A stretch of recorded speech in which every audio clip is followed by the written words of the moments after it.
ఈ గొర్రెలు కాసినటువంటి ఆ దొడ్డిలో దాని ద్వారమును ప్రవేశించేవారు ఒకరు ఉండారట. దానిలో ప్రవేశించకుండా, అంటే డైరెక్ట్గా రాకుండా వేరొక మార్గంలోకి ఎక్కేవారు ఒకడు ఉన్నాడంట. ఈ ద్వారం ప్రవేశించేవారు ఎవరు? యేసు ప్రభువు వారు. వేరొక మార్గం కూడా వచ్చేవాడు ఎవడు చెప్పరే? దొంగయు దోచుకున్నవాడు ఎవడు? వాడు అపవాది. ఈ మాట ఆలోచించేయండి. ఈ గొర్రెల దొడ్డి ఏముంటో కాదు, మన హృదయమే. చెప్పండి అందరి మాట ఒకసారి. ఈ గొర్రెల దొడ్డి ఎవరు? మన హృదయం అనే గొర్రెల దొడ్డిలోనికి ద్వారం ప్రవేశించకుండా వేరొక మార్గం ఎక్కేవాడు అపవాది. ఇదే ద్వారమును ప్రవేశించేవారు ఎవరు? గొర్రెల కాపరువైన యేసు ప్రభువు వారు. దేవుని స్తోత్రం చెప్పండి దగ్గరగా అందరూ కూడా. ఇప్పుడు దానికి ఒక కాపరి కాస్తున్న ఒక ద్వారపాలకుడు ఉన్నాడు. ఆ ద్వారపాలకుడు పరిశుద్ధాత్మ దేవుడు. హల్లెలూయా. ఈ ద్వారపాలకుడైన పరిశుద్ధాత్మ దేవుడు తలుపు తీస్తేనే ఎవరు వస్తారు లోపలికి? యేసు ప్రభువు లోపలికి వస్తారు. హల్లెలూయా. అంటే ఈ హృదయం తెరవబడితే ఎవరు వస్తారు అక్కడికి? హృదయం తెరిచేది ఎవరు? పరిశుద్ధాత్మ దేవుడి హృదయాన్ని తెరిస్తే లోపలికి ఎంటర్ అయ్యేది ఎవరు? యేసు ప్రభువు వారు. హల్లెలూయా, హల్లెలూయా. ఆ గొర్రెల దొడ్డి ఏంటి? మన హృదయం అనే గొర్రెల దొడ్డి ద్వారమును ప్రవేశించేవారు యేసయ్య అయితే, దొంగ ఏం చేస్తాడు? దోచుకున్నాడు ఏం చేస్తాడు? వేరొక మార్గం గుండా వస్తాడు. ఎందుకంటే వాడు దొంగ కాబట్టి. యజమాని మాత్రమే డైరెక్ట్గా ఇంటికి వెళ్తాడు. దొంగ ఏం చేస్తాడు? చాటుగా వస్తాడు, అందరూ పడుకున్నాక వస్తాడు, ఏ గోడ ఎక్క వస్తాడు, చాటు చూసుకుంటూ వస్తాడు, ఆయుధం పట్టుకొస్తాడు. కారణం ఏంటి? వాడు దొంగ కాబట్టి. ఎందుకు వచ్చాడు వాడు? నేను నాశనం చేయడానికి, దొంగతనం చేయడానికి, దోచుకోవడానికి వచ్చిన మోసగాడు వాడు. అపోస్తలుల కార్యం 16వ అధ్యాయం. అపోస్తలుల కార్యం 16వ అధ్యాయం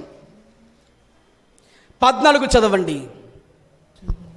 అప్పుడు లూదియా అను దైవభక్తి గల ఒక స్త్రీ వినుచుండెను. దైవభక్తి గల స్త్రీ వినుచుండెను. ఆమె ఓదారంగు పొడిని అమ్ము తుయతేర పట్టణస్థురాలు. ప్రభు ఆమె హృదయమును తెరిచెను గనుక పౌలు చెప్పిన మాటలు యందు లక్ష్యముంచును. దేవునికి స్తోత్రం. అందరూ స్తోత్రం చెప్పండి బిగ్గరగా. మీరందరూ నాతో పాటు చదవండి, మైక్లో చదవకండి, జాగ్రత్త. నేను చెప్పేది మాత్రం జాగ్రత్తగా వినండి. అప్పుడు లూదియా అను దైవభక్తి గల స్త్రీ వినుచు ఉండను. ఎవరామె? దైవభక్తి గల స్త్రీ. ఆమె పేరేమిటి? లూదియా. ఎవరి మాట వింటా ఉంది? పౌలు చెప్పిన దేవుని సువార్త వింటుందట. ఎక్కడ?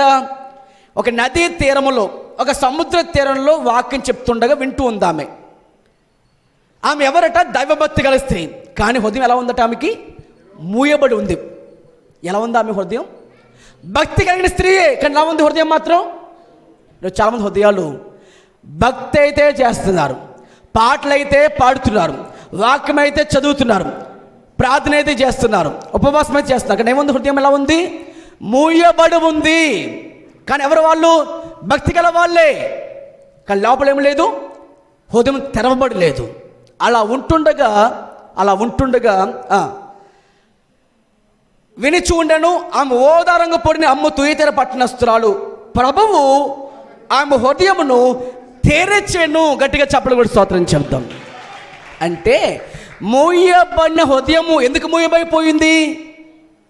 భక్తి పరురాలే కదా, ప్రార్థిస్తున్న స్త్రీయే కదా, పాటలు పాడుతున్న స్త్రీయే కదా, వాక్యం చదువుతున్న స్త్రీయే కదా, లేదా వాక్యం బోధిస్తున్న స్త్రీయే కదా, మరి ఎందుకు మూయబడిపోయింది?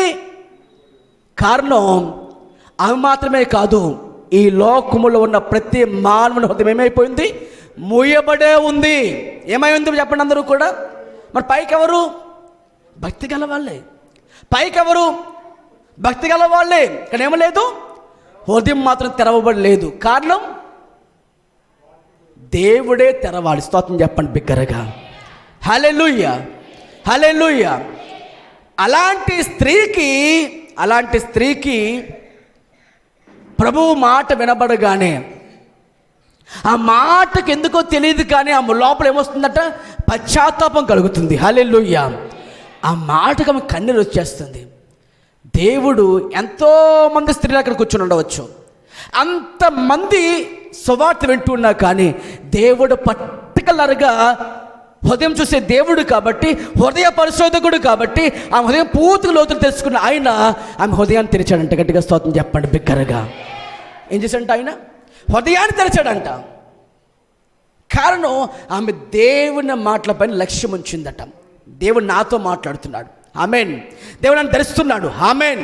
దేవుడు నా కుటుంబాన్ని దర్శిస్తున్నాడు, ఆమెన్. నన్ను దేవుడు దర్శిస్తున్నాడు విషయం ఎప్పుడైతే గమనించిందో హృదయం తెరవబడింది. హృదయం ఎలాంటిదంటే, అది తెరవబడకపోతే, దేవుడు తెరవకపోతే, దేవుని వాక్యం వెళ్ళకపోతే, సువార్త వినబడకపోతే, పరిశుద్ధ దేవుడు కార్యం జరిగించకపోతే, హృదయ స్థితి ఎలాంటిదో మీకు కొన్ని విషయాలు చెప్తే వినండి. హృదయం ఎలాంటిదంటే, నెంబర్ 1, పరిశుద్ధ లేఖనాన్ని తెరిచి చదవండి. యెషయా గ్రంథం 29వ అధ్యాయం. యెషయా గ్రంథం 29వ అధ్యాయం 13వ వచనం చదవండి. యెషయా గ్రంథం 29వ అధ్యాయం 13వ వచనం. ప్రభు ఇలాగ సెలవిచ్చి ఉన్నాడు, ఈ ప్రజలు నోటి మాటతో నా యొద్దకు వచ్చుచున్నారు, పెదవులతో నన్ను గణపరుచుచున్నారు కానీ తమ హృదయం నాకు దూరంగా చేసుకుని ఉన్నారు. తమ హృదయం నాకు దూరముగా చేసుకుని ఉన్నారు. హృదయం ఎలా ఉందట? మరి పెదవులైతే, పెదవులతో చేసే భక్తి దేవునికి ఏమాత్రం కూడా ఇష్టం కాదు. నోటితో స్తోత్రాలు చెప్పవచ్చు, నోటితో భక్తిని కనపరచవచ్చు, కానీ హృదయం చూస్తున్నప్పుడు దేవునికి ఎలా కనిపిస్తుంది? అది దూరముగా ఉందట. అందుకనే నోటి భక్తి కంటే హృదయ భక్తి చాలా ప్రాముఖ్యం దేవునికి. హల్లెలూయా, హల్లెలూయా, హల్లెలూయా. నోటితో హల్లెలూయా చెప్పడం మాత్రమే కాదు, నోటితో స్తోత్రాలు చెప్పడం మాత్రమే కాదు, నోటితో భక్తి చేయడం మాత్రమే కాదు, నోటితో పాటలు పాడటమే కాదు, నోటితో ప్రార్థన చేయడమే కాదు, నోటితో ఉపవాసం చేయడం మాత్రమే కాదు. ఏముండాలంటే జీవితంలో హృదయములో దేవుని దగ్గర అవ్వాలి. రోజు కొన్ని లక్షలాది మంది, కోట్లాది మంది క్రైస్తవులే, కానీ ఏమలా ఉందా వాళ్ళ జీవితం? పైకి ప్రభువా ప్రభువా అని పిలుస్తున్నారు, కానీ చిత్తము లేదట, దేవుని చిత్తం నడిపించట్లే. వారి ఇష్టం నెరవేర్చుకున్నారు, కానీ అయ్యో దేవుని ఇష్టం నెరవేర్చలేకపోతున్న బాధ వరకు లేదట. కారణం ఏంటి? వారు అంటున్నారు అక్కడ, మేము దయ్యాలు వెళ్ళగట్లేదా ప్రభువా, స్వస్థపరచలేదా ప్రభువా, ప్రవచించలేదా ప్రభువా, అద్భుత కార్యాలు చేయలేదా ప్రభువా అంటే, మీరెవరు నాకు తెలియదు అన్నాడు దేవుడు. అంటున్నాడు, మీరెవరు నాకు తెలియదు.